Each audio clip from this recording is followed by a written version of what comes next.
The medieval period, spanning roughly from the 5th to the 15th century, was a time of great change and upheaval in Europe. As the Western Roman Empire crumbled and new kingdoms rose from its ashes, the world was reshaped by shifting borders, languages, and beliefs. It was a time of castles and crusades, of plagues and superstitions, of faith and fear.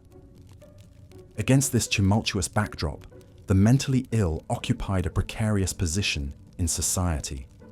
Their condition was little understood, shrouded in mystery and stigma. To many, they were figures of fascination and revulsion, their minds seemingly touched by forces beyond the realm of reason. In the early medieval period, the prevailing belief was that mental illness was a spiritual affliction rather than a physical one. Those who displayed strange behaviors or unconventional thoughts were often seen as being possessed by demons or punished by God for their sins. The treatment of the mentally ill, therefore, largely fell to the clergy and religious orders. One such figure was St. Dymphna, a 7th century Irish princess who would become the patron saint of the mentally ill. According to legend, Dymphna was a devout Christian who had taken a vow of chastity. After the death of her mother, her father, a pagan king, was driven mad by grief and became fixated on marrying his own daughter. Dymphna fled to Belgium with her confessor, but her father tracked them down and, in a fit of rage, beheaded the priest. When Dymphna refused to return with him, he drew his sword and struck off her head as well. She was only 15 years old. The site of Dymphna's martyrdom became a shrine and a place of pilgrimage for those seeking relief from mental afflictions. Her story, though tragic, speaks to the deep-seated belief in the Middle Ages that mental illness was a battle between good and evil, a trial of the soul. Treatment during this time was a reflection of these spiritual beliefs. The mentally ill were often taken to religious sites, such as St. Dymphna's shrine, in the hopes that prayer, holy water, or the intercession of saints would cure them of their supposed demonic possession. Exorcisms, too, were a common recourse, with priests attempting to drive out the evil spirits through ritual and invocation. However, as the Middle Ages progressed, glimmers of a different understanding began to emerge. In the 11th century, the Persian physician Avicenna proposed that melancholia, a condition characterized by deep sadness and listlessness, was caused by an imbalance of the humors, specifically an excess of black bile. This idea that mental illness could have a physical, biological basis was a radical departure from the purely spiritual view that had held sway for centuries. Avicenna's works, along with those of other ancient physicians like Galen and Hippocrates, would help to sow the seeds of a medical model of mental illness. But change was slow to take root in the medieval mind. Even as some scholars and physicians began to explore natural explanations for mental afflictions, the belief in supernatural causes remained widespread. This tension between the spiritual and the scientific would shape the perception and treatment of the mentally ill for centuries to come. As we move into the High Middle Ages, we see this dichotomy play out in the lives of individuals who are both revered and reviled for their unconventional minds. One such figure was Margery Kempe, an English Christian mystic who lived in the 15th century. Kempe was a mother of 14 children who, after the birth of her first child, began to experience vivid religious visions and a calling to live a life of devotion. She embarked on pilgrimages, engaged in ecstatic public displays of worship, and dictated what is considered the first autobiography in the English language. To some of her contemporaries, Kempe was a holy woman, blessed with divine visions and a special connection to God. But to others, her behavior was seen as disruptive, even heretical. She was accused of being possessed by demons, and her sanity was called into question. Modern scholars have suggested that Kempe may have been suffering from postpartum psychosis or bipolar disorder, conditions that were little understood in the Middle Ages. Her story illustrates how the line between divine inspiration and mental illness was often blurred, and how those who straddled that line could be both celebrated and condemned. As the medieval period progressed, the treatment of the mentally ill took on a more institutional character. Leprosaria and pest houses, originally established to quarantine those with leprosy and other contagious diseases, began to house the mentally ill as well. These makeshift asylums were grim places, more akin to prisons than hospitals. Patients were often chained, caged or beaten, left to languish in filth and squalor. There was little in the way of therapeutic intervention. The goal was simply to remove the mentally ill from society and contain the perceived threat they posed. It's a bleak picture, one that speaks to the fear and misunderstanding that surrounded mental illness in the medieval world.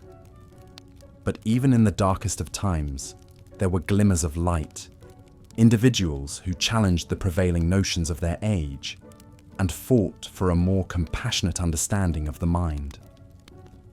As we move into the late Middle Ages, we'll encounter some of these extraordinary figures and explore how their stories intersected with the tumultuous events of their time. The witch hunts that swept across Europe, the rise of the first asylums, and the dawning of a new age of scientific inquiry.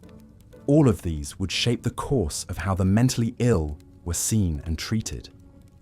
But for now, dear listener, let us pause and reflect on the journey we've undertaken so far.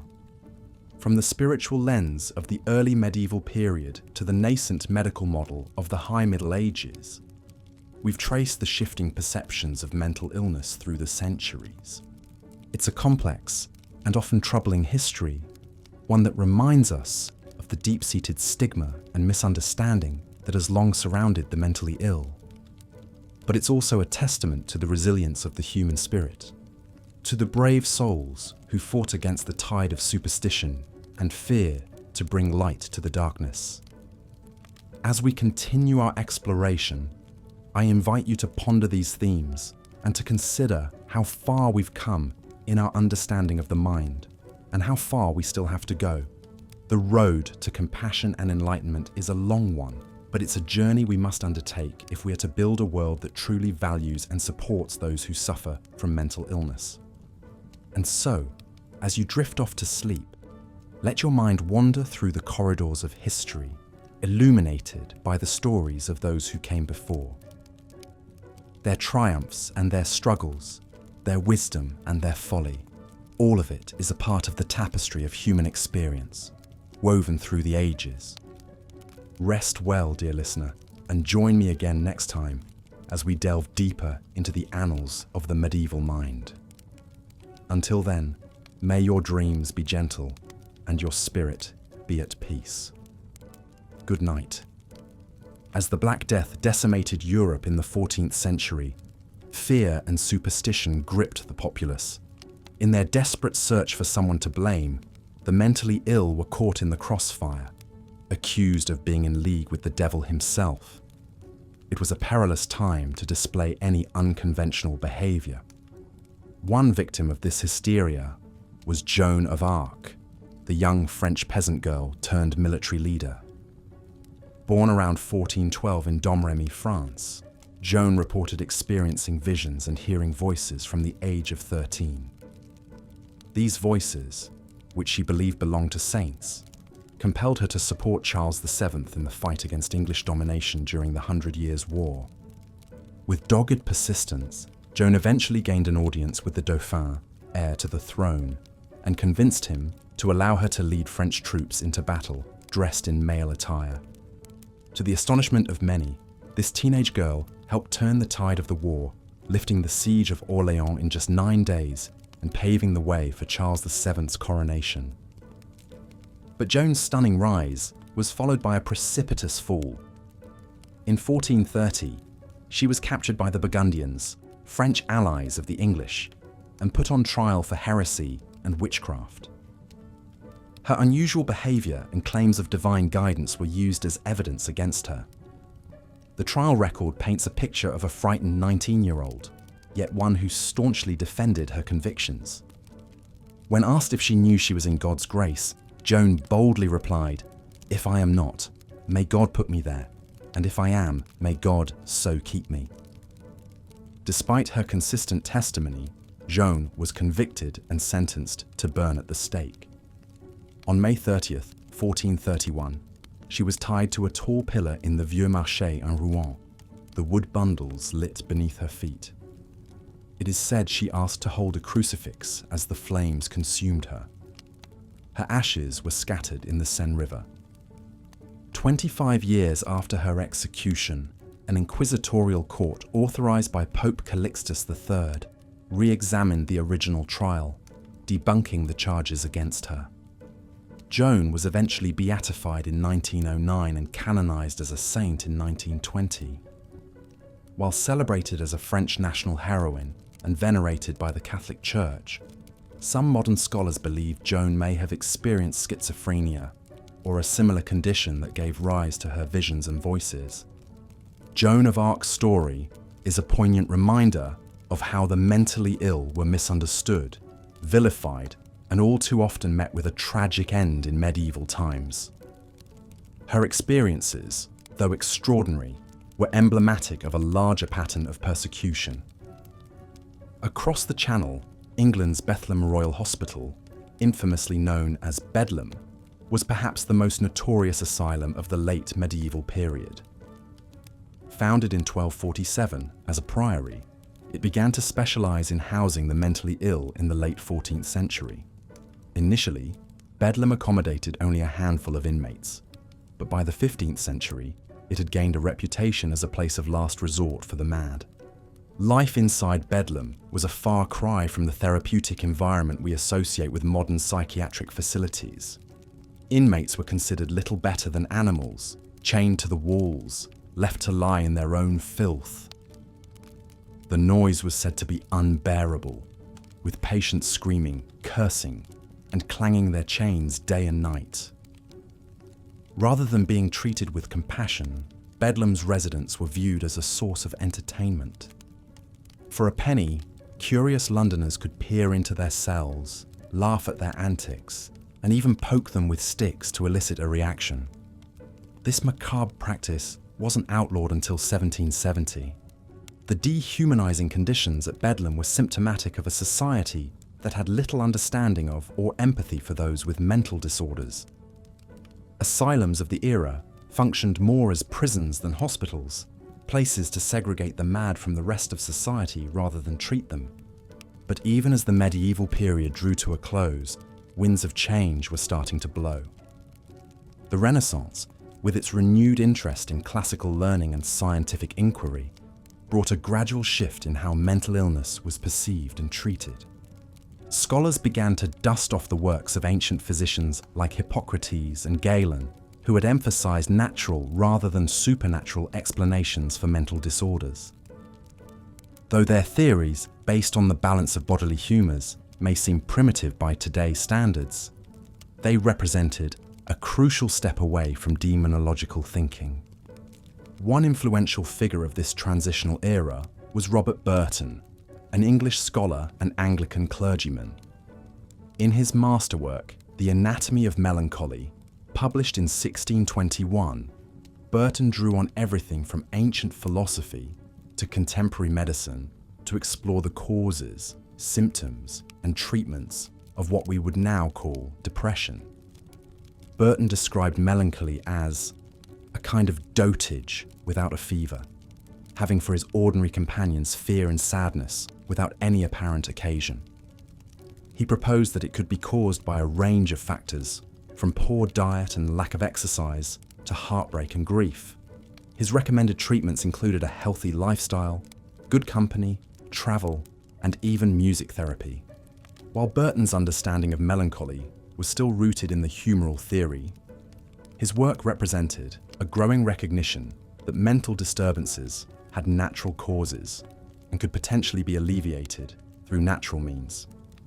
It was a small but significant step on the long road to a more enlightened view of mental illness. But that road would be a winding one, with many setbacks and detours along the way. Even as scientific understanding advanced, superstition and stigma continued to shape the lives of the mentally ill. The story of Saint Teresa of Ávila, the 16th century Spanish mystic, illustrates this dichotomy. Born into a noble family in 1515, Teresa was a precocious and imaginative child. At the age of 7, she ran away from home with her brother, intending to travel to Morocco to be martyred for her faith. As an adult, Teresa entered the Carmelite monastery of the Incarnation in Ávila, where she began to experience intense spiritual visions and moments of ecstasy. In one famous episode, she described feeling her heart pierced by a golden lance, a sensation of both exquisite pain and supreme joy. Teresa went on to become a prominent figure in the Catholic Reformation, founding numerous convents and writing influential works on prayer and mystical theology. She was canonized in 1622 and later named a Doctor of the Church, a title reserved for saints whose writings are deemed to be of universal importance. Yet some modern researchers have suggested that Teresa's ecstatic experiences may have been a result of temporal lobe epilepsy, a neurological condition that can produce vivid hallucinations and feelings of intense religious significance. While it's impossible to make a definitive diagnosis centuries after the fact, Teresa's own descriptions of her visions, as well as the migraines and periods of unconsciousness she experienced, are consistent with the symptoms of this disorder. Teresa's story underscores how, even as the Renaissance ushered in a new era of scientific inquiry, the boundary between mystical experience and mental disturbance remained blurred. For every Robert Burton seeking natural explanations for melancholy, there were countless others who still saw madness as a sign of either divine inspiration or demonic possession. And for those deemed mad, the consequences could be dire. While Teresa was celebrated as a saint, countless other mentally ill individuals languished in squalid asylums or faced persecution as witches and heretics. The horrors of Bedlam and other early asylums would persist for centuries, even as the philosophical tides slowly shifted. It would take the sustained efforts of reformers like Philippe Pinel in France and William Tuke in England, who pioneered more humane methods of treatment in the late 18th and early 19th centuries, to begin to chip away at the brutal practices of the past. And yet, echoes of medieval attitudes towards mental illness can still be heard today. The stigma and discrimination faced by those with mental disorders, while not as overt as in Joan of Arc's time, remain pervasive. Many countries still struggle to provide adequate resources for mental health care, leaving the most vulnerable to fend for themselves. As we reflect on the plight of the mentally ill across the ages, it's clear that we've come a long way from the days of Bedlam. But it's equally clear that we still have a long way to go. The story of how the mentally ill were treated in medieval times is, in many ways, a story of fear and misunderstanding triumphing over compassion and reason. It's a sobering reminder of the cruelty that can result when we allow stigma and superstition to guide our actions. But it's also a story of resilience, of individuals like Joan of Arc and Saint Teresa, who managed to make their mark on history despite the challenges they faced. And it's a story of slow but steady progress, of the gradual shift from supernatural to natural explanations, from punishment to treatment. As we continue to write the next chapters of this story, let us draw lessons from the past. Let us strive to replace fear with understanding, stigma with empathy. Let us remember that those who suffer from mental illness are not possessed by demons or touched by the devil, but are human beings deserving of respect, care, and dignity. The road ahead may be long, but every step takes us further from the dark days of Bedlam and closer to a future where no one has to suffer in silence, where mental health is treated with the same urgency and compassion as physical health. It's a future worth fighting for, not just for the sake of those who struggle with mental illness, but for the sake of our shared humanity. Because in the end, the measure of a society is not how it treats its most fortunate, but how it treats its most vulnerable. As we close this chapter on the history of mental illness in medieval times, let us carry forward the lessons learned, the progress made, and the work still to be done. Let us build a world where the Joans and Teresas of tomorrow are not met with persecution and misunderstanding, but with the help and support they need to thrive. It's a task that will require the efforts of us all, researchers and doctors, policymakers and advocates, friends and family members. But it's a task worth undertaking for the sake of all those who have suffered in silence across the centuries, and for the sake of the better, kinder, more enlightened world we know is possible. So let us take up this challenge with renewed dedication, armed with the knowledge of where we've been and the vision of where we need to go. The road may be long, but every journey begins with a single step. Let us take that step together and keep walking until the job is done. As the 16th century dawned, the spirit of the Renaissance was spreading across Europe, heralding an age of rebirth and renewed interest in the arts, sciences, and medicine.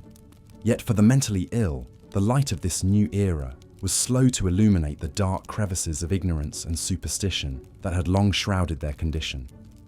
In the grand halls of academia, scholars were rediscovering the ancient works of Hippocrates and Galen, dusting off tomes that had lain neglected for centuries. These Greek and Roman physicians had proposed natural explanations for mental illness, attributing it to imbalances of bodily humours rather than supernatural forces. It was a tantalizing glimpse of a more enlightened approach, a whisper of hope amidst the prevailing din of demonology. One man who heard that whisper was Robert Burton, a 17th century English scholar and clergyman. In 1621, he published a landmark treatise titled The Anatomy of Melancholy, in which he argued that melancholia, what we now call depression, was a medical condition, not a spiritual affliction. With meticulous detail, Burton catalogued the symptoms, causes, and potential treatments for this disease of the soul, drawing upon the wisdom of ancient physicians and contemporary observations alike. Burton's work was groundbreaking in its systematic approach to mental illness, but it was not without its limitations. Like many of his contemporaries, he still believed that astrology and the alignment of celestial bodies could influence the mind and body, and his proposed remedies, while well-intentioned, were often more amusing than effective. He recommended everything from herbal concoctions to bloodletting to copious amounts of wine as potential cures for melancholy. But perhaps Burton's greatest contribution was simply in starting a conversation, in daring to suggest that the mentally ill deserved compassion and care rather than condemnation and confinement. It was a radical notion in an age when madness was still widely viewed as a mark of moral failing or demonic possession. Alas, for most of the mentally ill in the 16th and 17th centuries, Burton's ideas were little more than an intellectual curiosity, a glimmer of enlightenment that scarcely penetrated the gloom of their daily existence. For them, the Renaissance was a distant drumbeat, a march of progress that left them behind in the shadows of superstition and squalor. Nowhere was this more apparent than in the asylums and madhouses that dotted the European landscape.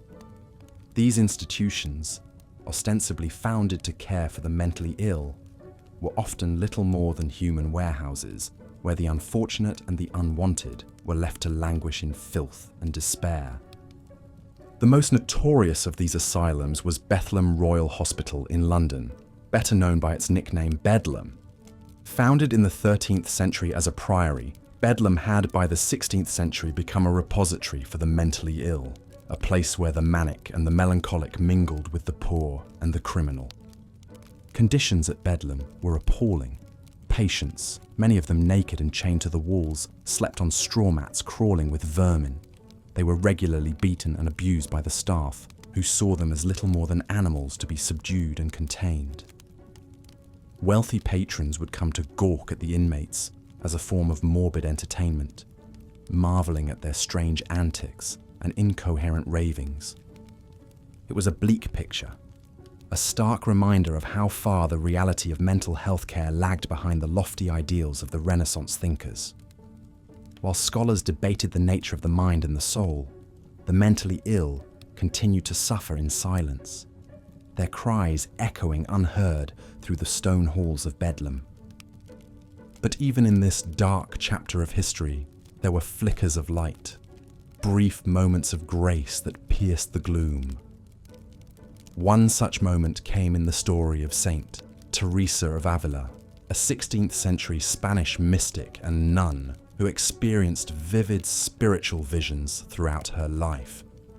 Teresa was born into a noble family in 1515, and from a young age she was drawn to the contemplative life of the convent. But her early years as a nun were marked by illness and inner turmoil, as she struggled with feelings of unworthiness and a sense of spiritual dryness. It was during this time that Teresa began to experience a series of ecstatic visions in which she claimed to see and communicate with Christ and various saints. These visions were often accompanied by physical sensations of pain and pleasure, as well as moments of spiritual rapture that left her in a state of euphoric bliss. To the modern eye, Teresa's experiences bear many of the hallmarks of temporal lobe epilepsy, a neurological condition that can produce intense spiritual and mystical experiences.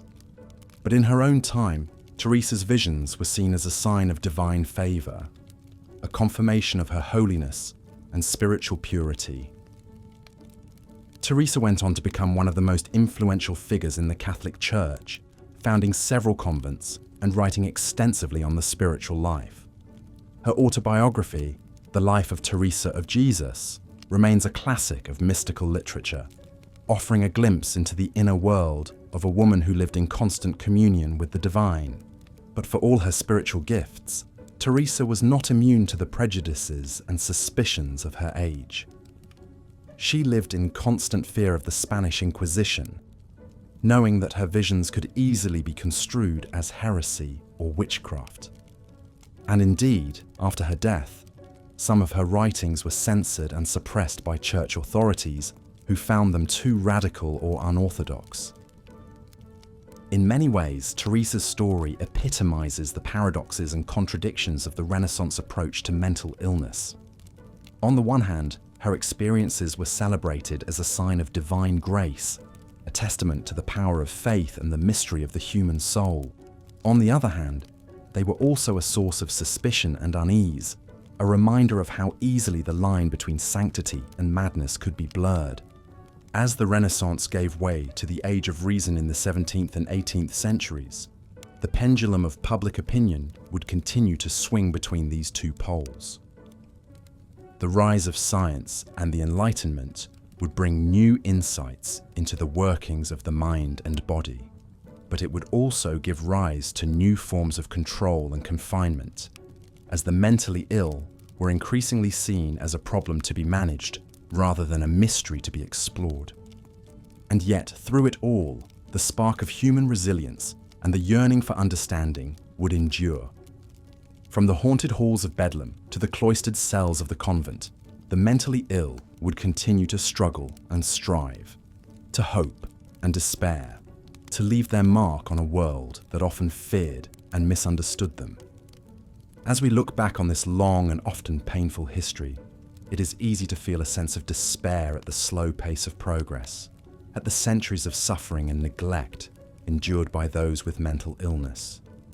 But it is also an opportunity to marvel at the strength and courage of those who persevered in the face of unimaginable odds, who found meaning and purpose in their struggles, and who left behind a legacy of compassion and hope.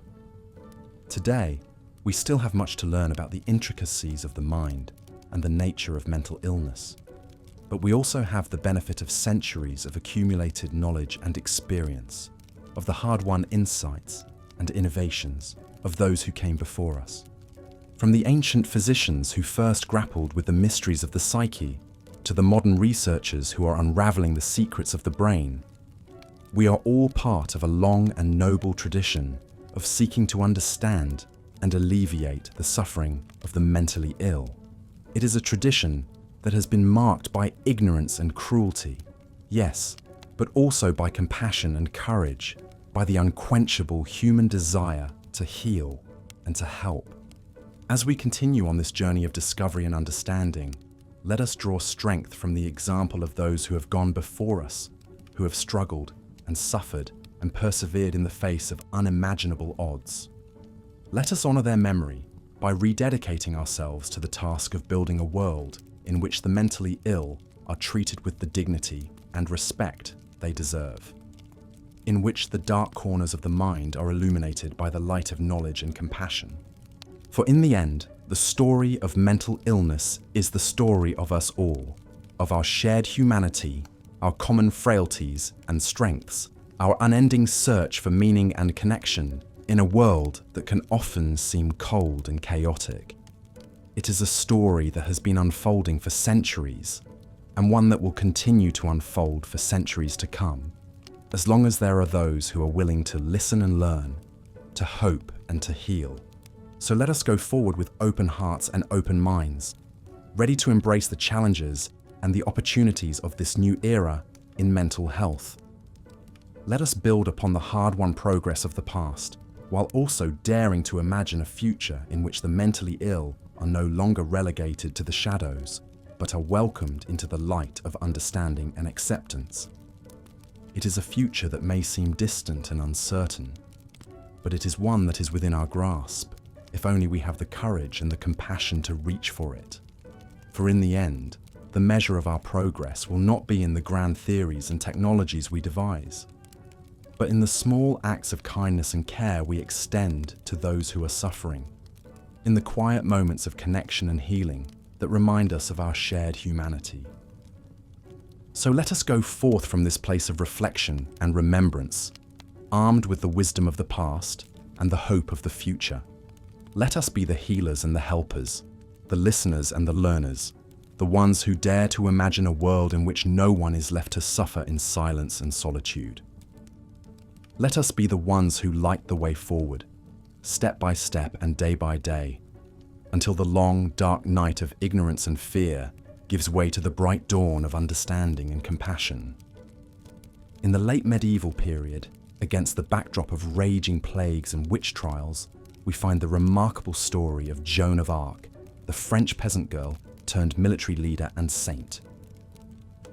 Born around 1412 in Domremy, a small village in northeastern France, Joan reported experiencing vivid visions and hearing divine voices from the age of 13. These voices, which she identified as belonging to the Archangel Michael, Saint Catherine, and Saint Margaret, urged her to support Charles VII, the French king, and help him reclaim his throne during the 100 Years' War with England. Driven by her conviction in these revelations, Joan persistently sought an audience with Charles VII. Despite facing rejection and ridicule, she eventually gained the king's trust and was given armor and a horse. Leading French troops into battle, Joan scored a momentous victory against the English at the Siege of Orleans in 1429. Her presence boosted French morale and paved the way for Charles VII's coronation. However, Joan's triumphs were short-lived. In 1430, she was captured by the Burgundians, French allies of the English, and put on trial for heresy and witchcraft. The English clerics who presided over her trial were determined to discredit Charles VII by painting Joan as a heretic and a witch. Throughout the grueling interrogation, Joan steadfastly maintained that her visions were divinely inspired. Yet, faced with the threat of execution, she signed a confession denying the divine origin of her visions. Joan soon recanted this confession, sealing her fate. On May 30th, 1431, at the tender age of 19, Joan was burned at the stake in Rouen, her ashes scattered in the Seine River. The story of Joan of Arc raises thought-provoking questions about the boundaries between religious fervor, mental illness, and the socio-political forces that shape how these experiences are perceived and treated. Many modern scholars have speculated that Joan's visions and voices may have been symptoms of mental illnesses, such as schizophrenia, temporal lobe epilepsy, or bipolar disorder.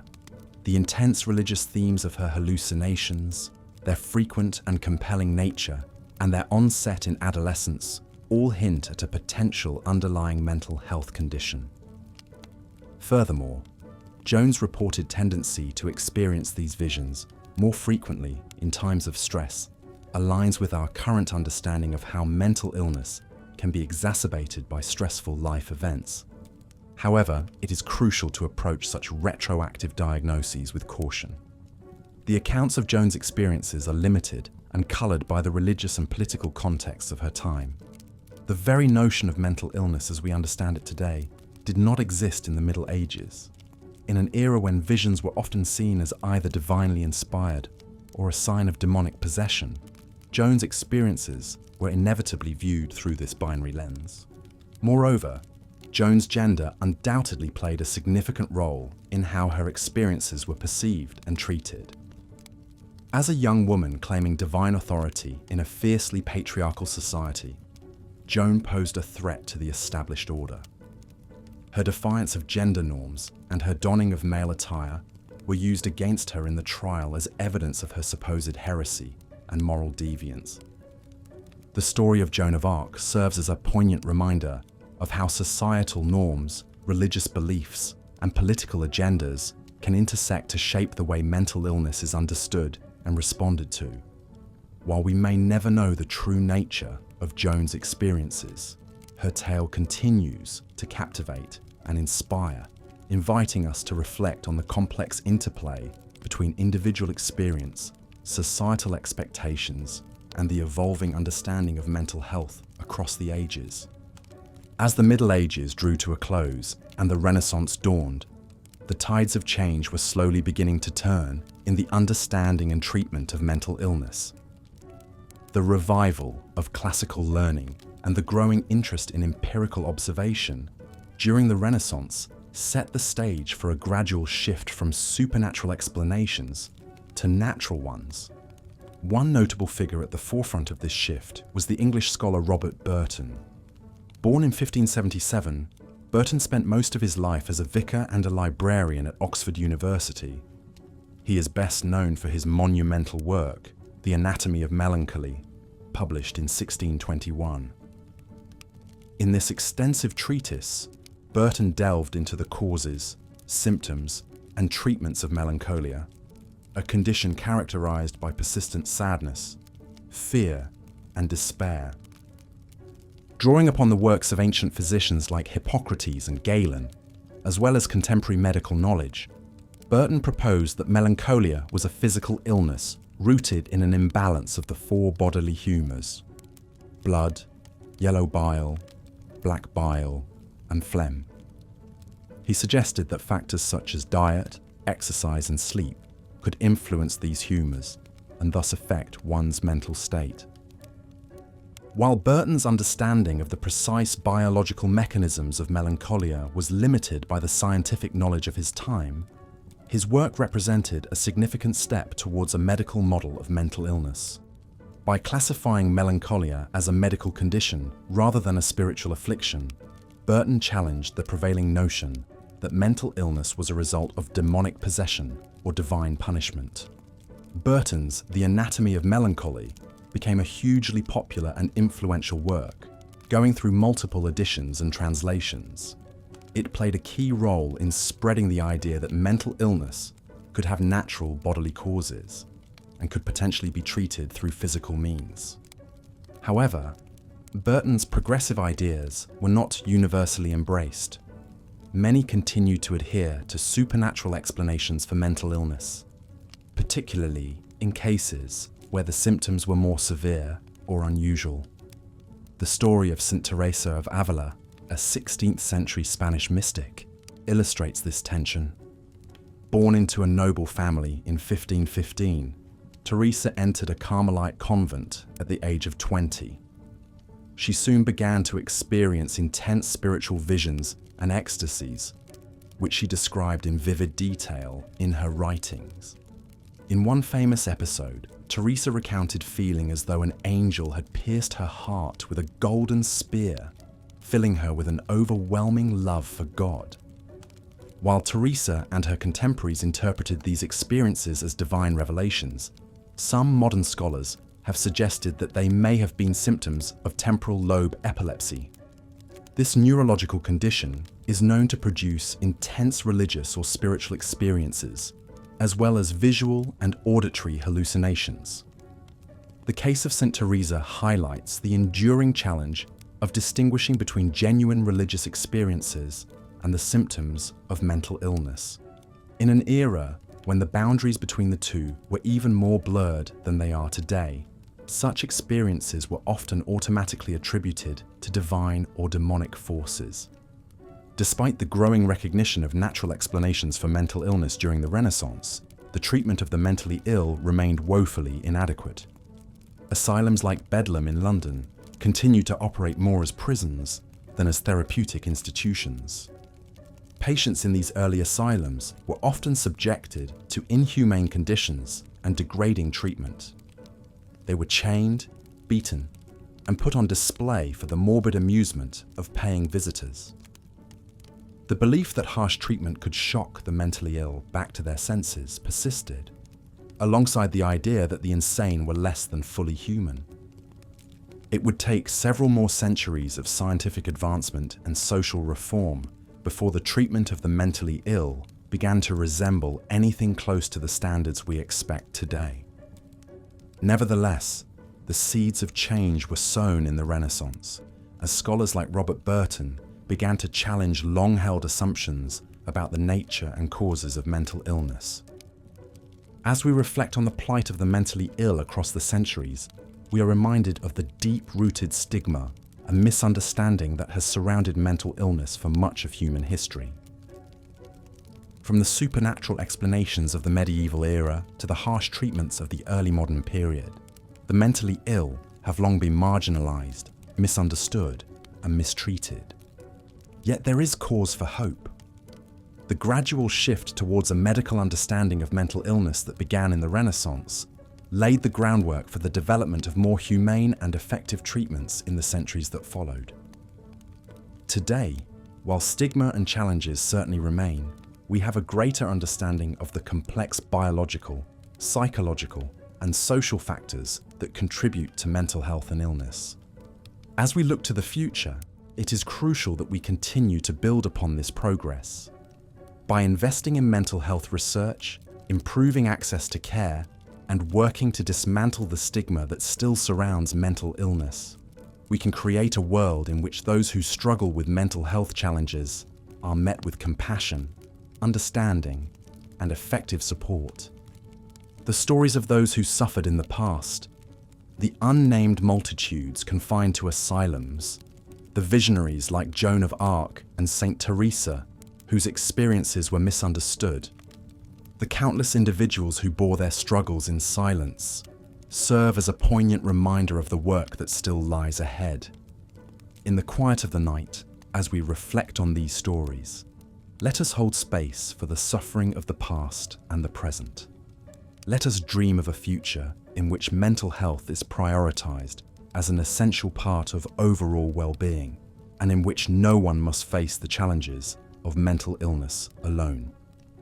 The journey has been long, and the road ahead may be longer still, but with compassion, knowledge, and unwavering commitment, a brighter future is within our reach. We now turn our attention to the late Middle Ages, a turbulent time marked by plague, famine, and religious fervor. The 14th and 15th centuries saw the devastating spread of the Black Death across Europe, wiping out a third of the population. In the midst of this chaos and despair, mass hysteria erupted in the form of witch hunts. The mentally ill, with their unusual behavior and disturbed minds, were convenient scapegoats caught in the crossfire. At the time, mental illness was still widely believed to be caused by demonic possession or witchcraft. Those exhibiting signs of madness, from melancholia to mania, were accused of being in league with the devil himself. The infamous Malleus Maleficarum, or Hammer of Witches, published in 1487, codified the identification and persecution of alleged witches, including methods of interrogation and torture. Many mentally ill individuals confessed under duress to all manner of devilry and were summarily executed. One of the most famous figures tried as a heretic during this period was Joan of Arc, the young French peasant girl turned military leader. Guided by divine visions and voices, Joan led the French army to several crucial victories in the 100 Years' War against England. However, her claims of direct communication with God and her habit of wearing men's clothing made her a target of the Inquisition. Captured by the enemy Burgundians and handed over to the English, Joan was put on trial for heresy and witchcraft. Her visions were used as evidence of demonic influence, though today, some scholars believe she may have been experiencing symptoms of schizophrenia or other mental illnesses. Found guilty, Joan was sentenced to death and burned at the stake in 1431 at the age of just 19. It would be nearly 500 years before she was canonized as a saint by the Catholic Church. While accusations of witchcraft spelled a grim fate for many mentally ill individuals, some found themselves confined to a different kind of hell, the asylum. The concept of institutionalizing the mentally ill began to take root in the late Middle Ages, with the founding of places like the Bethlehem Royal Hospital in London, better known by its nickname Bedlam. Established in 1247 as a priory, Bedlam was converted into a hospital for the mentally ill in 1407. It would gain a notorious reputation as a human zoo, where patients were kept in wretched conditions and put on display for the morbid amusement of paying visitors. Inmates were chained, beaten, and left to wallow in their own filth. Treatment, if it could be called that, consisted of purges, bloodletting, and experimental surgeries. Bedlam set the stage for the bleak institutional model of mental health care that would persist for centuries to come. As the Middle Ages gave way to the Renaissance, winds of change began to blow through the cobwebbed halls of medieval thought.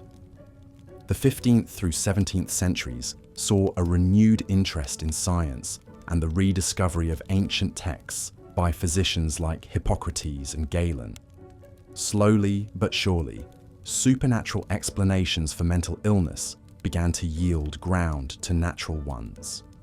One influential figure in this philosophical shift was English scholar Robert Burton. In his 1621 tome, The Anatomy of Melancholy, Burton departed from the old dogmas and argued that melancholia was a medical condition arising from imbalances in the body's humours, rather than a spiritual affliction. He described the symptoms of depression with remarkable insight and even proposed some rudimentary treatments like diet, exercise, and herbal remedies.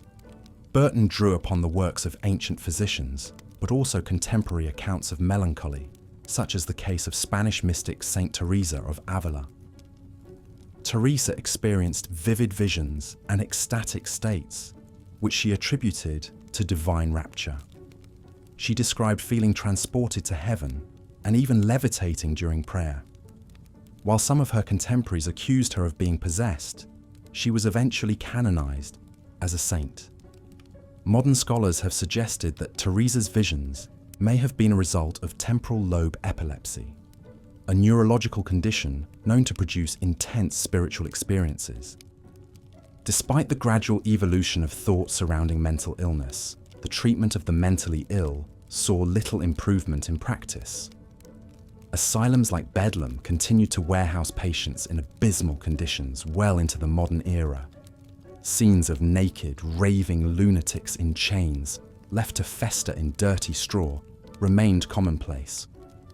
It's a disturbing picture to contemplate, one that stands in stark contrast to the relative enlightenment of the Renaissance.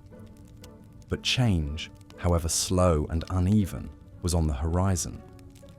The seeds had been planted for a more humane view of mental illness, even if it would take centuries for them to fully blossom. From the shadows of superstition and cruelty, a light of compassion and understanding would eventually emerge, but much suffering would be endured along the way. As we reflect on this dark chapter in the history of mental health care, it's easy to feel a sense of despair at the ignorance and callousness of our ancestors. But we must also remember how far we've come since then. The mentally ill are no longer burned as witches or left to rot in dungeons. We have therapies and medications that can ease their suffering and even help them lead fulfilling lives. And yet, the stigma persists, and many still struggle to get the care they need. In a way, the plight of the mentally ill in medieval times is a reminder of the work that remains to be done, the long road we still have to travel to create a world of true compassion and dignity for all.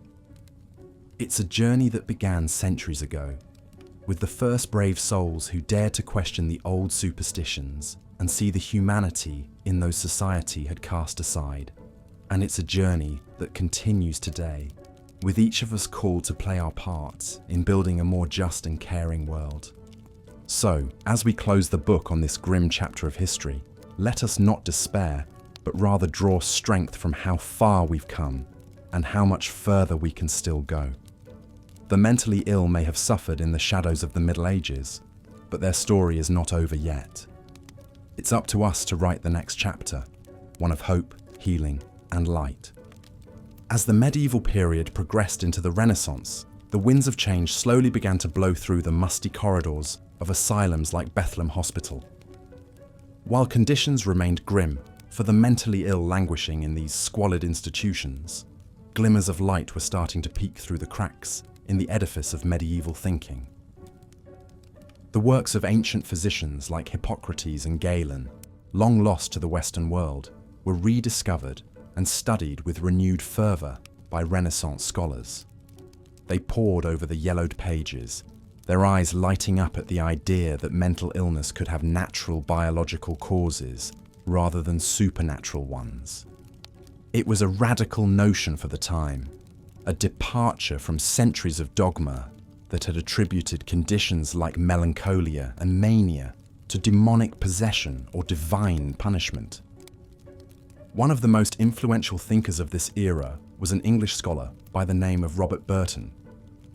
A man of the cloth with a keen analytical mind, Burton spent much of his life grappling with the age-old question of why some people descended into states of profound sadness and despair. In his magnum opus, a weighty tome titled The Anatomy of Melancholy, he meticulously catalogued the various forms and manifestations of what we now know as depression.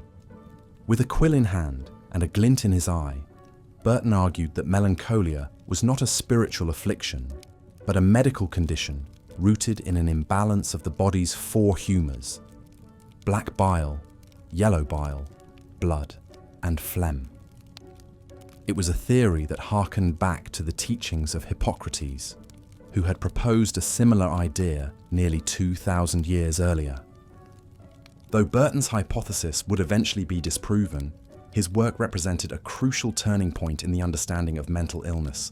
By framing melancholia as a physical ailment rather than a moral failing, he helped to chip away at the stigma that had long surrounded those who suffered from it. Slowly but surely, the idea that the mentally ill were not possessed by demons or cursed by God began to take hold in the minds of forward-thinking physicians and philosophers. But old habits die hard, and for many, the notion of mental illness as a supernatural phenomenon persisted well into the Renaissance. Nowhere was this more apparent than in the case of Saint Teresa of Ávila, a Spanish nun who lived in the 16th century. From a young age, Teresa experienced vivid, ecstatic visions that she believed were direct communications from God. She would often fall into trances, her body writhing and convulsing, as she claimed to feel the divine presence coursing through her veins. To the church authorities of the time, Teresa's experiences were nothing short of miraculous. They held her up as a paragon of piety, a living saint whose visions were a testament to the power of faith. But to modern psychiatrists, Teresa's symptoms bear a striking resemblance to those of temporal lobe epilepsy, a neurological condition that can cause hallucinations, déjà vu, and feelings of intense religious or spiritual significance.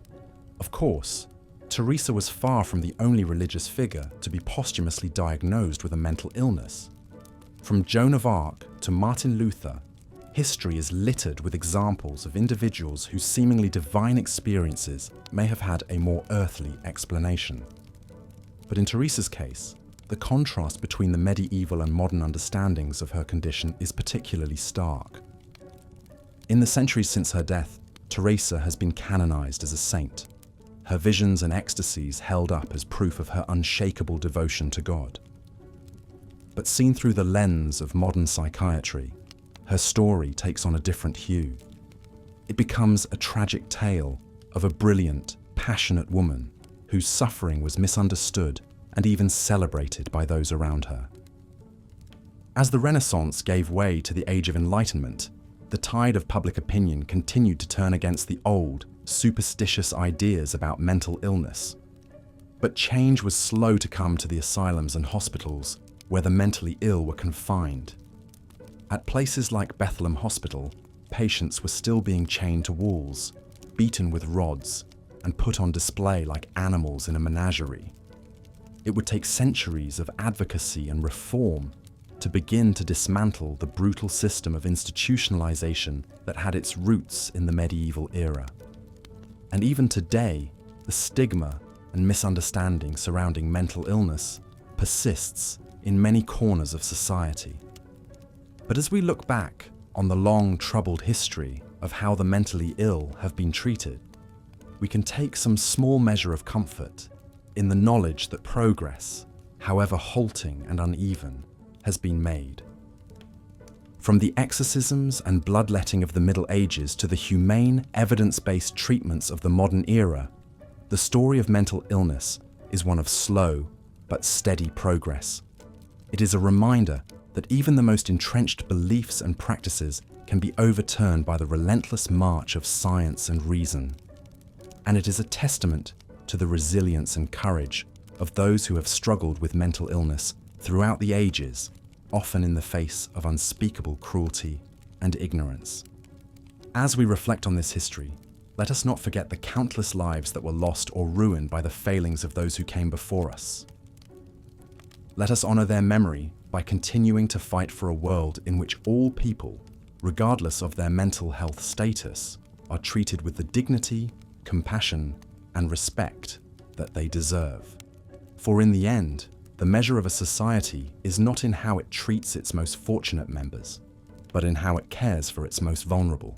And so, as we drift off to sleep, let us hold fast to the hope that the future will be a brighter one for those who suffer from mental illness. Let us dream of a world in which the demons of ignorance and fear have been banished to the shadows, and in which the light of understanding and acceptance shines forth like a beacon in the night. For only then will we truly be able to say that we have learned the lessons of the past, and only then will we be able to build a better, kinder world for all who inhabit it. As the Renaissance dawned across Europe in the 15th century, the old medieval order began to crumble.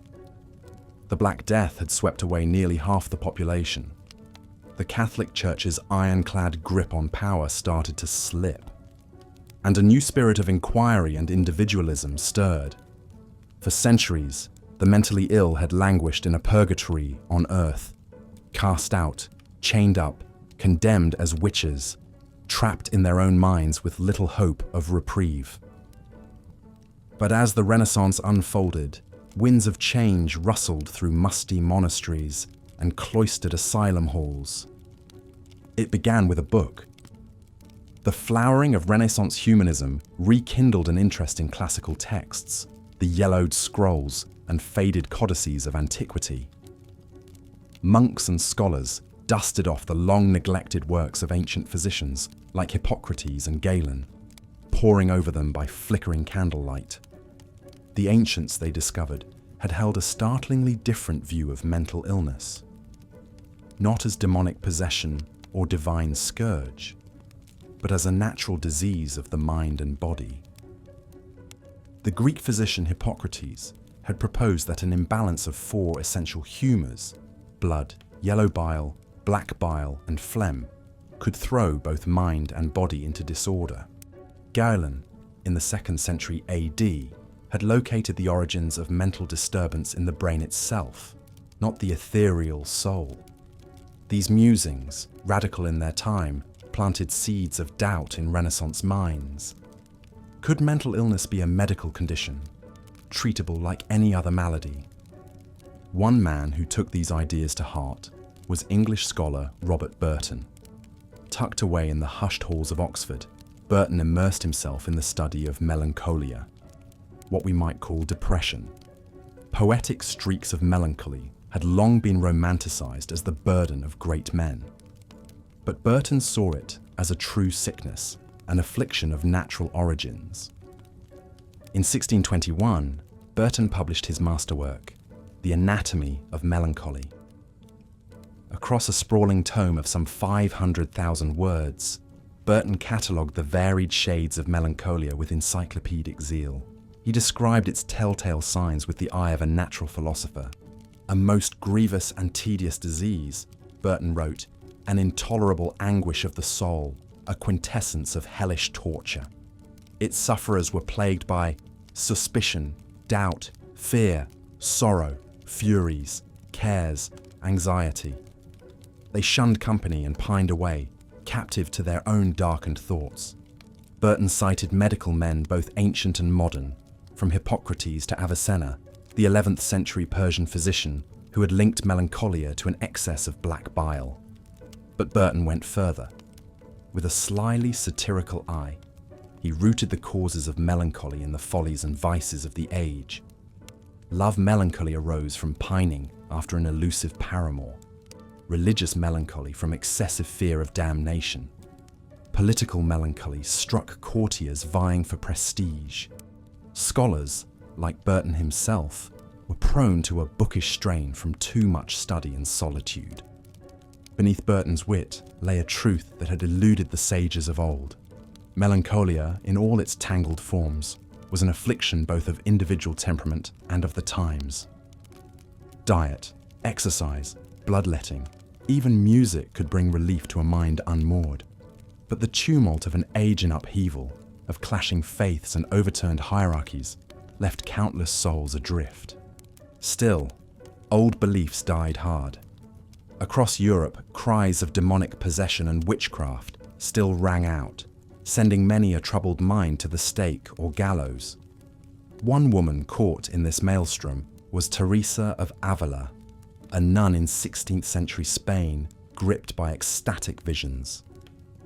In the throes of her episodes, Teresa would fall into deep trances, oblivious to all around her.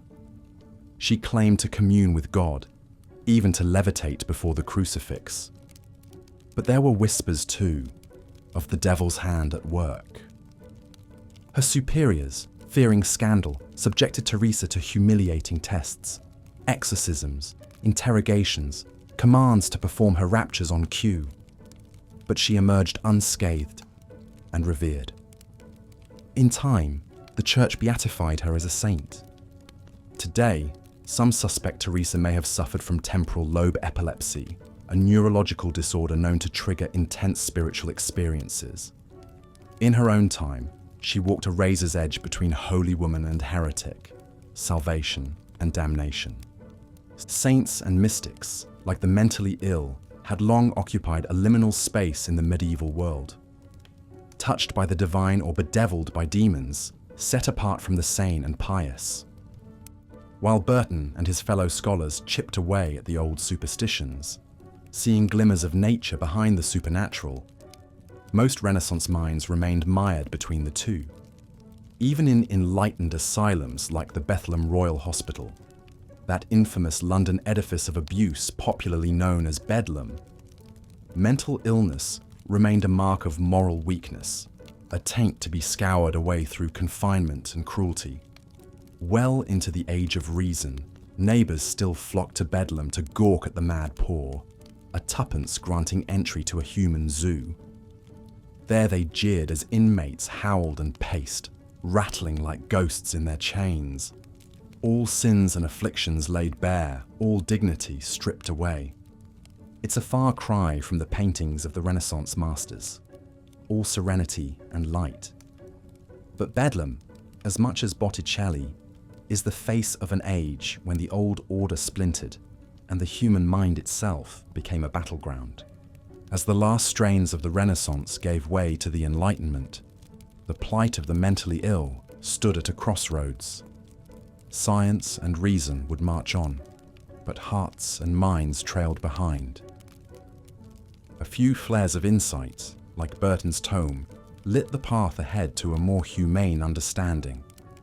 But it would take centuries more for the links between mind, body, and society to be truly understood, and longer still for compassion to conquer fear. The cries of Bedlam would echo across the ages, a reminder of how far we still had to go. From the Renaissance to our own time, the mentally ill walk among us in all their flawed and fragile humanity. Their minds, in the end, are not so different from our own, miracles and mysteries of nature, even in their darkest compulsions. May we meet them not with judgment, but with empathy. Fellow travelers in the dance of madness and reason we call the human condition.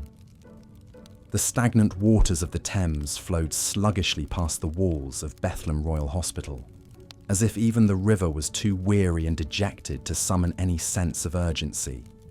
Founded in 1247, it was originally the Priory of St. Mary of Bethlehem, intended to serve as a centre of healing and respite. But over the centuries, the hospital's purpose had warped into something very different. By the late 1500s, it had become known simply as Bedlam, and for good reason. Behind Bethlem's cold stone walls, a tableau of misery played out, day after wretched day.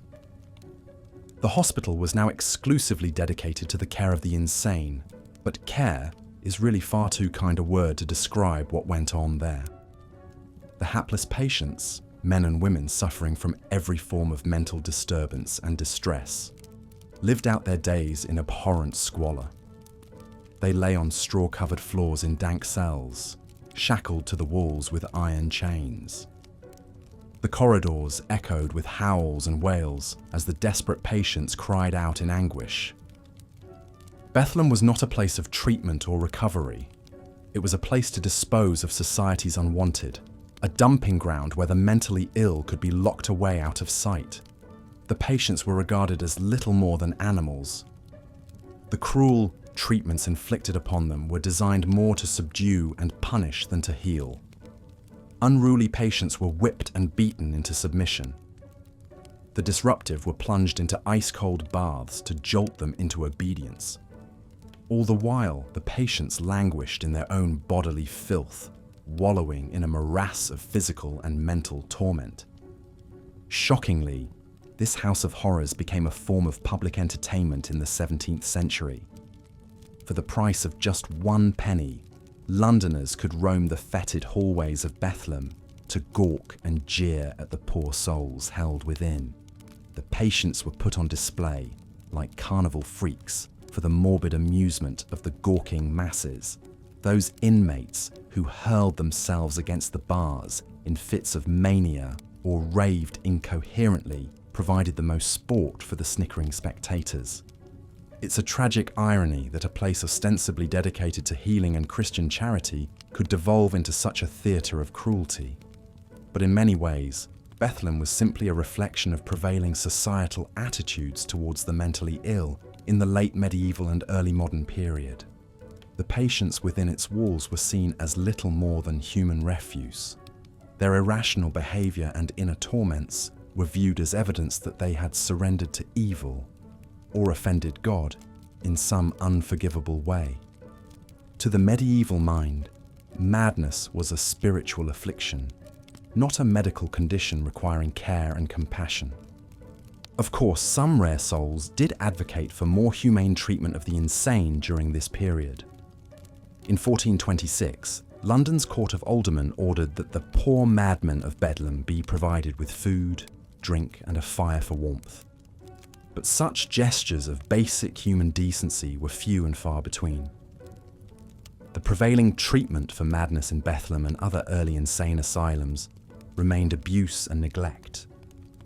It would be comforting to imagine that places like Bedlam were horrific aberrations, but the truth is The wretched scenes that played out behind its walls were all too representative of the plight of the mentally ill in medieval times.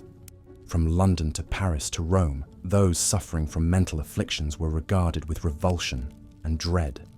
They were whipped, chained, starved, and locked away to endure their private agonies alone and forgotten.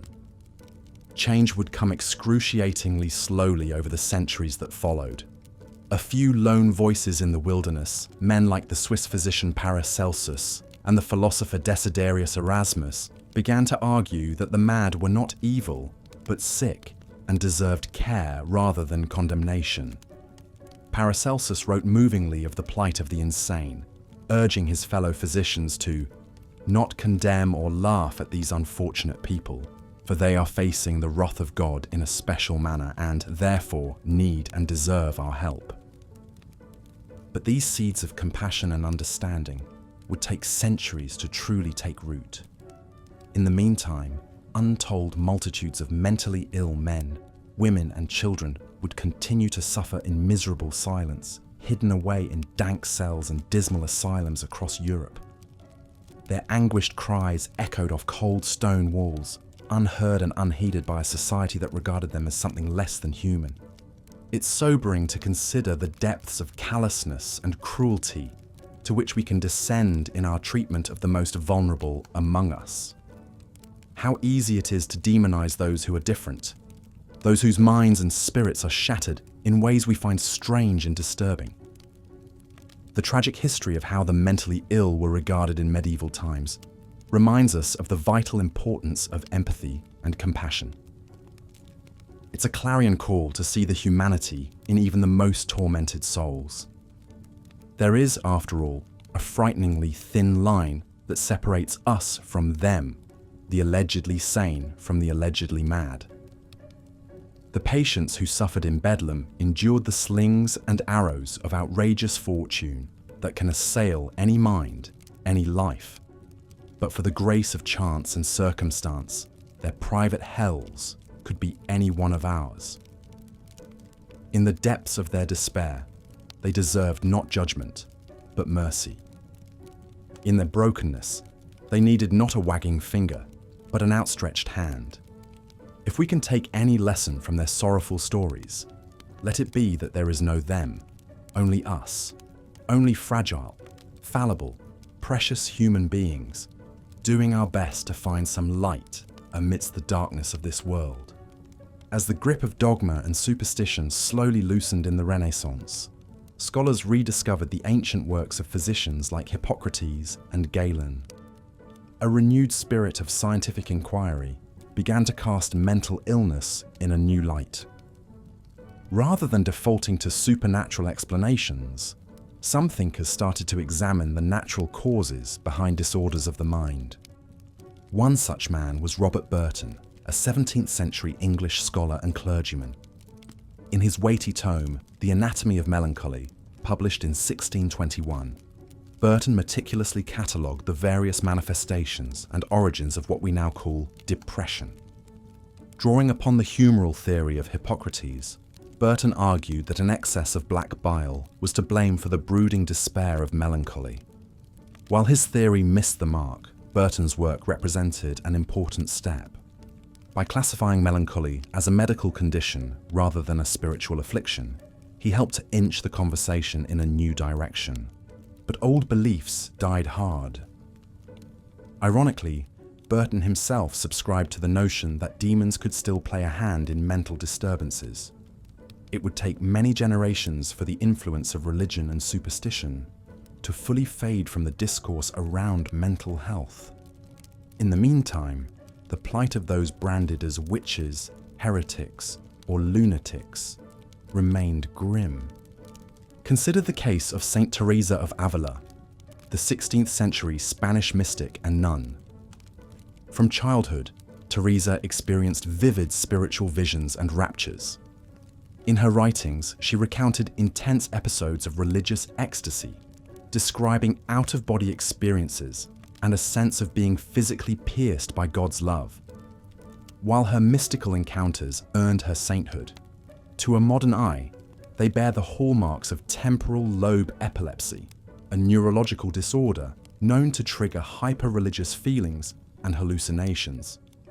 In Teresa's time, however, her altered states of consciousness were interpreted through a purely theological lens. She lived in constant anxiety that her trances were the work of the devil, not divine communion. Her visions were scrutinized by the Inquisition, the Catholic Church's notorious heretic hunting tribunal. Fortunately for Teresa, she was a savvy political operator, securing powerful patrons and allaying suspicions about her orthodoxy. But others experiencing similar neurological events were not so lucky, ending up condemned as demoniacs or dragged away to asylums. And what awaited the mentally ill consigned to grim institutions like Bethlehem Royal Hospital, the infamous London asylum better known as Bedlam? Despite the lofty aspirations of its founders, the reality inside Bedlam's walls was anything but therapeutic.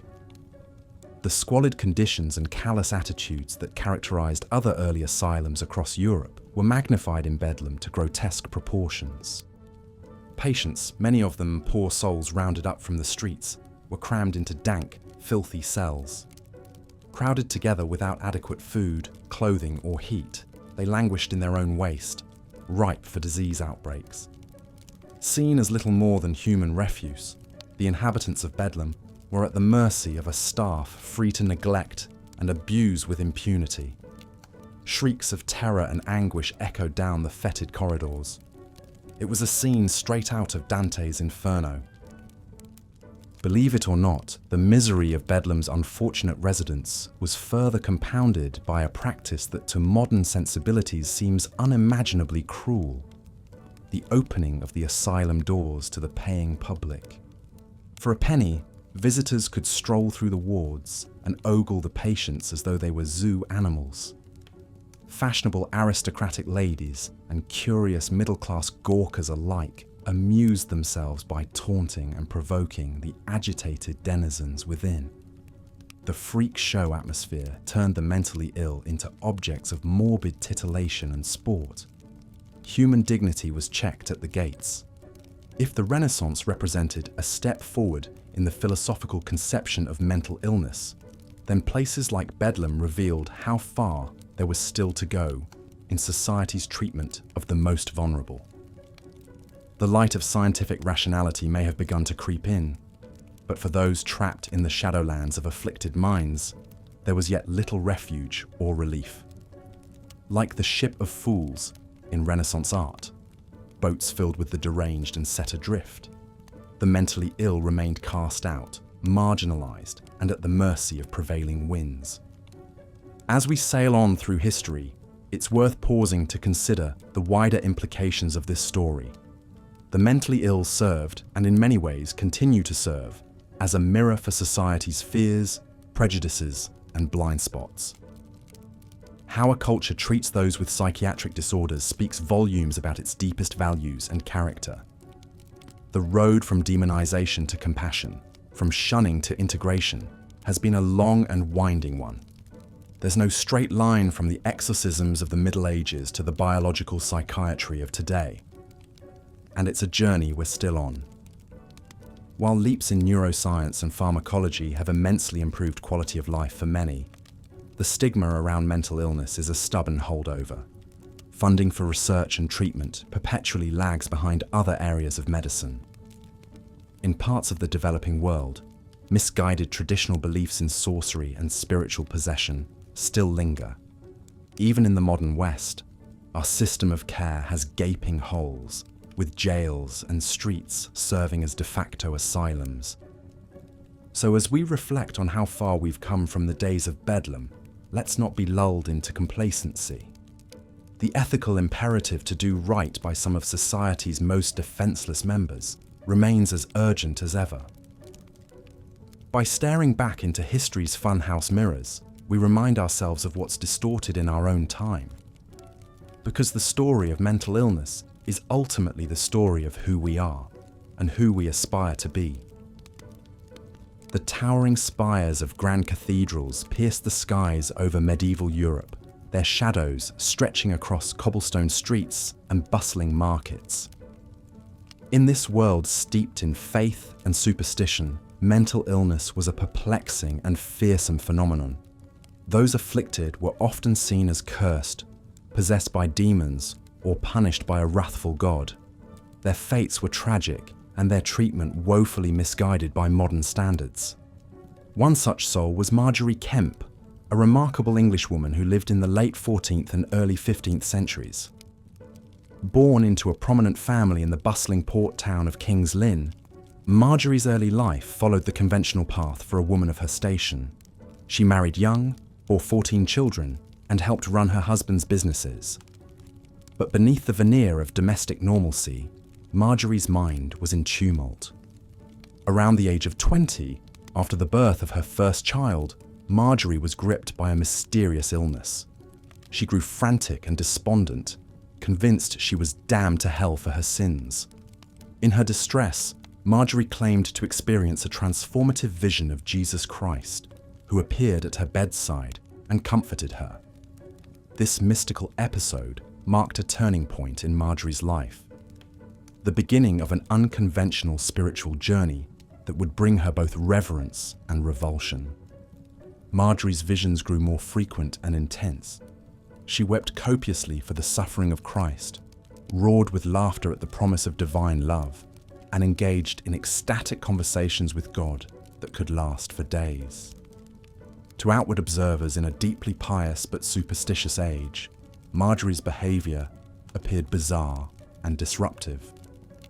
Many labeled her a madwoman, a heretic, or a fraud. Undeterred, Margery embarked on pilgrimages across England and Europe, from Canterbury to Jerusalem, all while draped in white robes, in emulation of a virgin bride of Christ. She allegedly had the miraculous ability to smell sin, and frequently wailed or screamed in the presence of those she intuited to be wicked, much to their chagrin. Margery's own priestly scribe wrote of her with a mix of awe and exasperation, describing a woman who could be by turns gentle and wrathful, humble and vainglorious. Church authorities interrogated Margery numerous times on suspicion of Lollardy, a heretical reform movement, but she always argued her way out of trouble. Some clergy found her piety inspiring, while others denounced her as possessed. Margery's insistence on dressing in white, reserving such privileges normally allowed only for virgin women, provoked particular outrage. How much of Margery's unusual conduct sprang from sincere religious devotion, and how much from what we would now call mental illness, is impossible to disentangle. Some modern scholars believe she may have suffered from a form of epilepsy or schizophrenia. The Book of Margery Kempe, dictated to scribes as possibly the first autobiography in the English language, recounts her spiritual highs and lows in vivid detail, a window into both medieval mysticism and neurodivergence. In an age when the mad were believed to be tainted by the devil, Margery was fortunate to escape the worst fates that could befall the mentally ill. She was never confined to a dank prison cell or asylum, subjected to exorcisms or torturous treatments. Her status, forceful personality, and knack for scriptural argument were perhaps a saving grace. Many others were not so lucky. The lepers, beggars, and vagrants who roamed medieval Europe often included those we would now consider mentally ill: schizophrenics, depressives, and sufferers of PTSD in a war-torn land.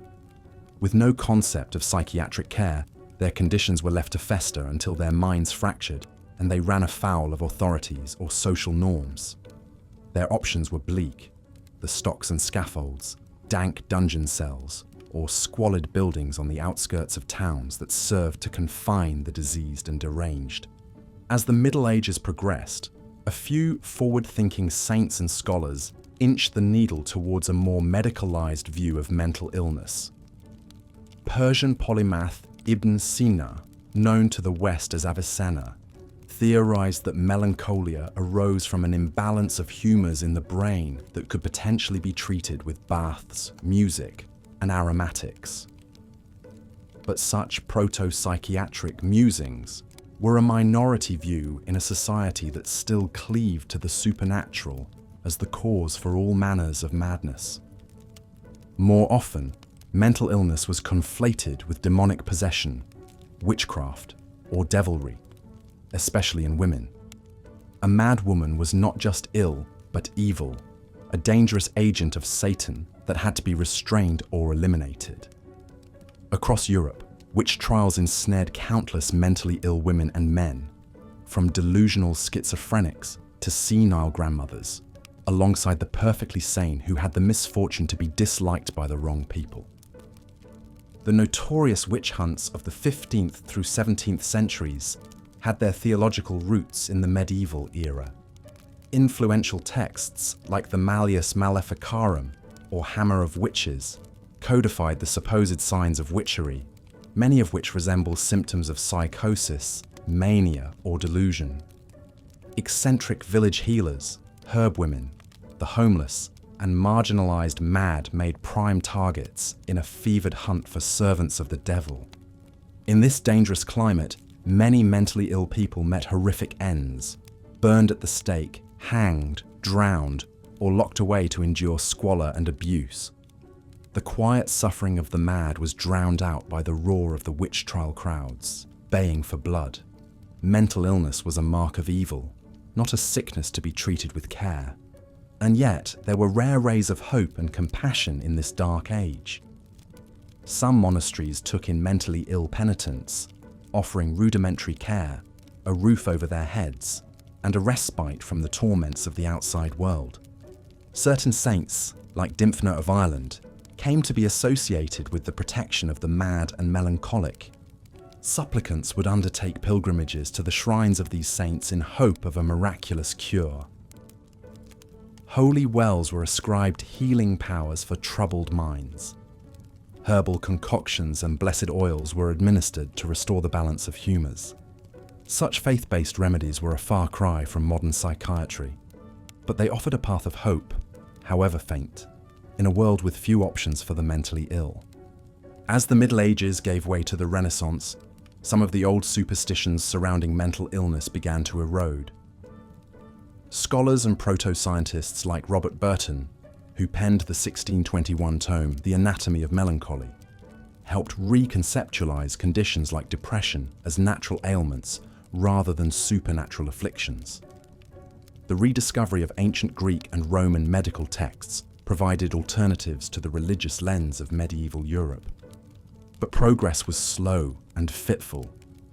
Bedlam Hospital, founded in 1247 as a dedicated institution for the mentally ill, persisted as a squalid horror show where patients were more likely to be beaten and chained than treated with any semblance of dignity. Gawkers would pay a penny to roam the fetid halls and laugh at the antics of the deranged. The road from medieval madhouse to modern psychiatric care would be a long and winding one.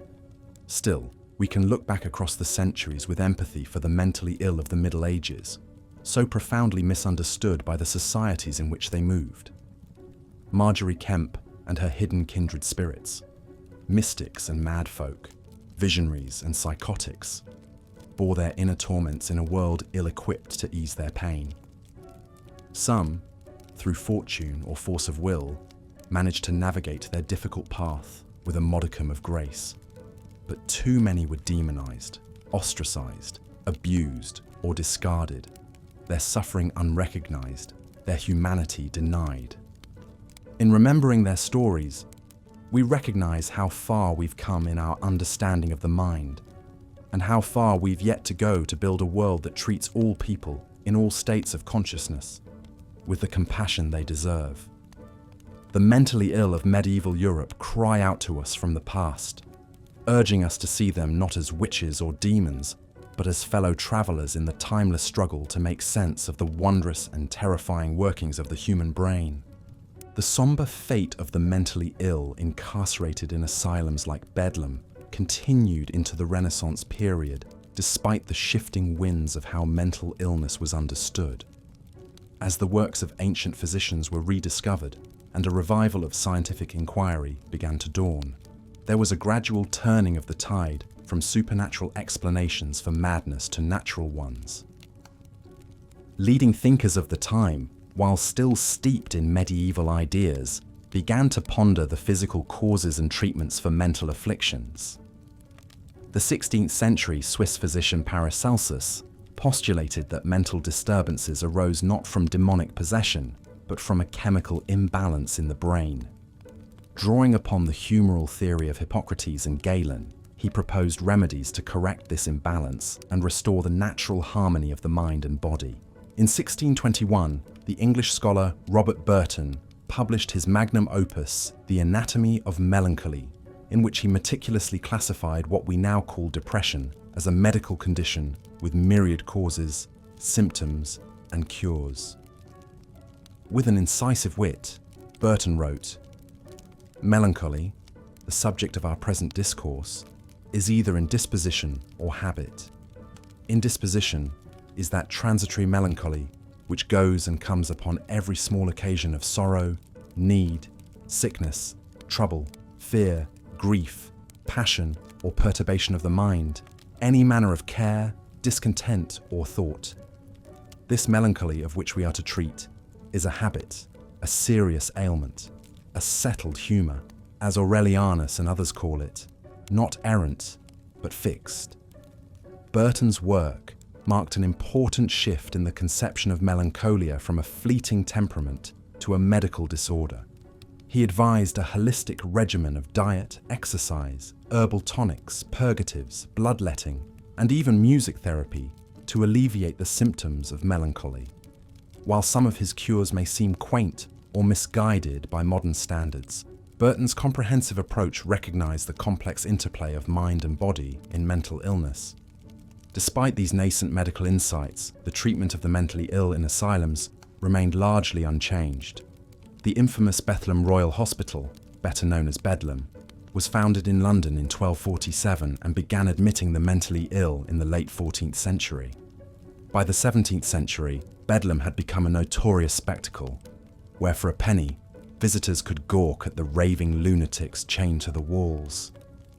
The dehumanizing conditions were vividly depicted by the playwright Thomas Dekker, who in 1604 described the poor souls that here in Bedlam dwell, with unwashed faces and tattered garments, all bedusted and besmeared. For the average Londoner, a visit to Bedlam was a source of cheap entertainment and a way to reinforce the social hierarchy. The lunatics served as a cautionary tale of what could befall those who strayed from the path of reason and respectability. The cruel irony was that the very conditions of Bedlam, the filth, the chains, the lack of proper care, likely exacerbated the mental distress of its residents. It was a self-fulfilling prophecy of sorts, where the neglect and abuse of the mentally ill only served to confirm the prejudices against them. Amidst the squalor of Bedlam, there were occasional glimmers of humanity. The Elizabethan poet Richard Brackenbury was sent to Bedlam in 1586 for lunatic demeanour. During his confinement, he scratched verses into the walls of his cell with a key, expressing his anguish and pleading for mercy. "A Bedlam is my home," he wrote. "A keeper is my mate, from whence I dare not roam, lest they do shut their gate." Brackenbury's poignant words are a reminder that beneath the facade of madness, there were real people suffering in Bedlam and other asylums of the era. Their plight was a reflection of a society that had not yet developed the empathy or understanding to properly care for those with mental illness. As the Renaissance gave way to the Age of Enlightenment, there was a gradual shift towards more humane treatment of the mentally ill. In 1656, the French asylum director Louis XIV decreed that inmates should be unchained and allowed to move freely about the hospital grounds. He also instituted occupational therapy, encouraging patients to engage in work and leisure activities to promote their recovery. This marked the beginning of what would come to be known as moral treatment, a therapeutic approach based on kindness, respect, and occupational engagement. Over the next 2 centuries, reformers like Philippe Pinel in France and William Tuke in England would champion moral treatment and transform the asylum from a place of punishment to a place of healing. But progress was slow and uneven. For every enlightened asylum, there were dozens more that continued to operate in the old ways, with patients confined in squalid cells, and subjected to harsh restraints and punishments. And even in the most progressive institutions, mental illness was still deeply misunderstood and stigmatized. It would take hundreds of years and countless people struggling for change to get us to where we are today. We now know that mental illness has biological, psychological, and social causes. We have diagnostic systems, evidence-based therapies, and medications to alleviate symptoms. We've come to see those with mental illness not as raving lunatics or sinful deviants, but as human beings deserving of dignity, care, and respect. Yet the shadows of the past still linger. Mental illness continues to be stigmatized and misunderstood. Too many people still lack access to proper treatment and support. While asylums are a thing of the bygone era, people with serious mental illness are disproportionately represented in our prisons and homeless populations, echoing the neglect and mistreatment of centuries past. As we reflect on how far we've come in our understanding and treatment of mental illness, we must also reckon with how much further we still have to go. The story of mental illness is ultimately a story about our humanity, our capacity for both cruelty and compassion. It's a reminder that how we treat the most vulnerable among us is a measure of our progress as a society. So let us take inspiration from the reformers and advocates who fought to change the status quo. Let us learn from the missteps and injustices of the past, and let us work towards a future where everyone who struggles with their mental health is met with understanding, acceptance, and the support they need to live full and dignified lives. The road ahead may be long, but if history has taught us anything, it's that change is possible when we have the courage to imagine a different way. As we've seen, the treatment of the mentally ill in medieval times was a complicated tapestry woven from strands of superstition, spirituality, and the slow march of science. While some, like Avicenna and Robert Burton, sought to understand mental illness through a medical lens, the prevailing beliefs of the time meant that many sufferers were viewed as possessed by demons or punished by God. Those beliefs had tragic consequences for countless individuals. We need look no further than the harrowing story of Joan of Arc, the young French warrior and mystic who was tried as a heretic and burned at the stake. Today, many scholars believe Joan may have experienced schizophrenia or another mental illness that manifested as divine visions and voices. But in her time, Joan's experiences were interpreted as evidence of witchcraft and collusion with the devil himself. Joan was far from alone in facing persecution for her inner battles. As witch hunts swept across Europe in the 14th and 15th centuries, the mentally ill were frequent targets, accused of consorting with dark powers. It's a chilling reminder of how our lack of understanding can breed fear and cruelty towards those who are different or struggling. Even as a medical view of mental illness gradually took root in the Renaissance, the treatment of patients remained abysmal. The notorious Bethlehem Royal Hospital, better known as Bedlam, was emblematic of the squalid conditions in early asylums. Patients were confined in cramped, filthy cells, often chained and beaten. Cruelly, they were even put on display as entertainment for paying gawkers who viewed their torment as a curiosity.